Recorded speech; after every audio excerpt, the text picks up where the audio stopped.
Coal. Its earliest uses date back to more than 3,000 years ago. Today, there is a global dependence on this small black rock to create energy, but its influence holds deeper meaning. Communities all over the world rely on this resource to support their economy and their livelihood. But things are changing. There's a new demand for more efficient and sustainable use of energy, and coal lovers are in an uproar. So you might wonder, what fuels this obsession? It began in 1820 when the first commercial coal mine was established in a small community called Paradise in Muhlenberg County, Kentucky. So we went there and we asked, what does coal mean to you?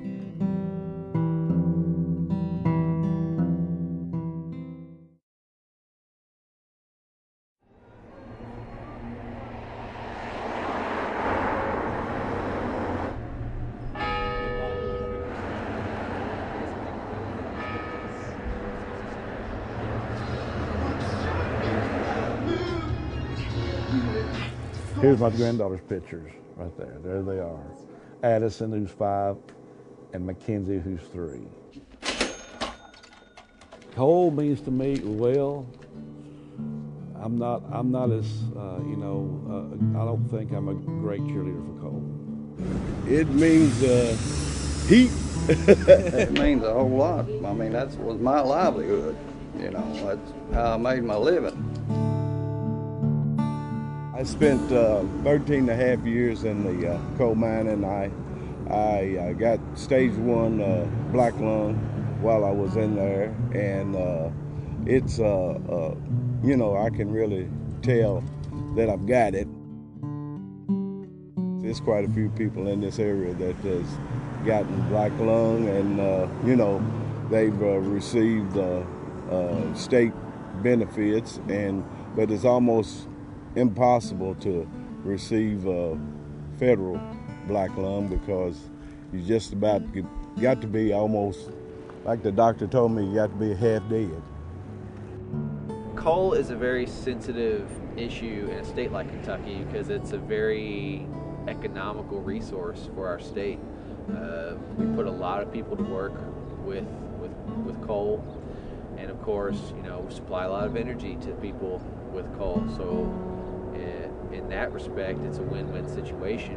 But the sensitive issue with it is that, there really aren't any pure, clean solutions with mining this resource. What companies are looking at is if they have an older power plant that they are looking to either refurbish or refit and go in another direction, they're seriously looking at natural gas. I was an electrician at TVA. I worked there for 35 and a half years. And what I think, when they're going to build a gas plant, they're going to convert it all over. And then once they get it converted, the electricity prices are going to skyrocket. It's going to hurt us in some ways because we'll lose some workers, and then it'll help us in other ways in creating some new bodies around here, and especially the work that'll be going on out at TVA. They're going to shut the units down. They're going to shut Unit 1 and 2 down. Unit 1 set a world record. Unit 2 broke its world record, and Unit 2 just broke the world record again this month. In most places that are coal communities, it's more than just that's where the job is now. There's a long social fabric to the industry in their town that becomes personal. It's going to be a struggle for them, definitely. Muhlenberg County specifically, took probably the biggest hit of all, and because we were so dependent on coal mines. And we've kind of adjusted by increasing our government and giving everyone who stayed a job. If you look at the politics of coal, it's kind of economics versus, to some extent, environmental. I think what you find is that the reach of big coal or coal industry is pretty significant politically. We have this as a thing that funds our marketplace, so to speak. It is a cheap fuel, at least at first glance. The problem is that where we burn coal, people think it's cheap, but they're not accounting for the atmospheric, hydrospheric, and then eventually the biospheric toxicity factors associated with the burning of that coal. The political climate is what's driving the discussion of the global climate. And one of the main fallacies in today's discussion of climate change is that a lot of people in society are being led to the discussion of climate change by non-climate scientists. A lot of the discussion on climate change and the arguments is really just coming from the fact that there's a lot of misinformation being passed around.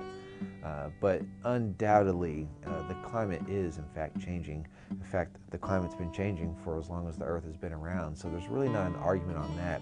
The real nature of the argument is really whether or not we humans are having an impact on that climate, and if so, to what extent. The process of mining, it's unavoidable that some environmental impact is going to occur.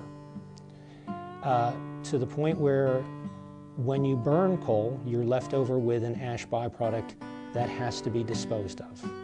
If you think about the figure for Paradise, they on average burn about 20,000 tons of coal a day. So if they're burning a 10% ash product, they have 2,000 tons of ash to dispose of every day. Most of that material gets landfilled. It's in the surface water, it's in the groundwater, the impacts, the soil, all of these things. It is a tragedy in that people don't account for it properly, and unfortunately people don't know that damage is done until it already has been done. I guess one of the analogies I like to use is you don't put a pot of water on the stove and expect it to start boiling. It takes minutes for it to heat up and then reach to that state. And then you don't take it off the burner and then it's cold. It takes a while for it to cool down. And so the things that we're doing to the earth now to influence the atmosphere and its air quality, air chemistry, and climate change sort of outcomes, those come after we've had the initial impact. So once we start fixing those things, it's going to take a long time to come back to normal, whatever that is. And some even argue that that's too late, that we'll never be able to get back to normal. Really, the coal is being cleaned enough now. It wasn't before. It was filthy before. But I think in the last 25, 30 years, it has been cleaned enough to be safe for the environment. Don't know what gas, I know gas is cleaner. I do, I understand that. But the affordability is going to change. In the Western world, particularly the United States, we have been making an attempt to clean up our emissions with coal. I like to tell people that when all the folks that want coal to continue on, they'll say euphemistically, clean coal technology, which to me is an oxymoron. It's cleaner. It is not clean. Our water is not the best in the world around here because it has to be boiled, if you really want to get into specifics, and it has to be, it's other than that, it's pretty good, but the environment has, hasn't hurt us too bad as far as our water supply. Yeah, I use the water. I just wash people's hair in it, wash my hands in it, flush my commode in it. I drink more soda than do water. That's probably won't live long. I was raised in a little town just north of here, Powderly, and the landscape there has changed due to reclamation. Now, when I was a child in Powderly, the remnants of the old strip mine works were there.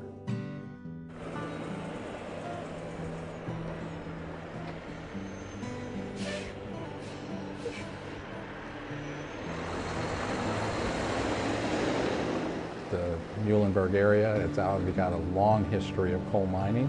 It's been made famous in the John Prine song. There were many lessons learned, and places like the old Paradise area of Muhlenberg County are the reasons there are modern surface mine regulations. Okay? And those regulations and the development of an abandoned mine land reclamation fund are, if you want to say, a benefit of lessons learned from the past, so those kind of things aren't repeated. And there has been a lot of reclamation done in Muhlenberg County. So the laws have helped and protected.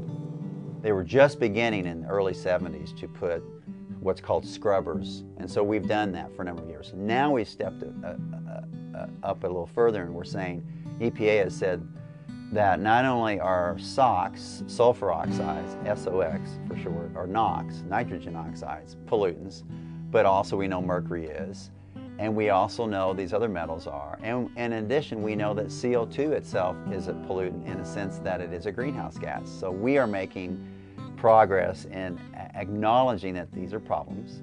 Again, while nothing is perfect, there are certainly other things that we could do to help mitigate the air quality concerns in the country. We live in a closed system, so we don't get a new atmosphere, we don't get more water. We have the same water and the same air that's stuck in this bubble.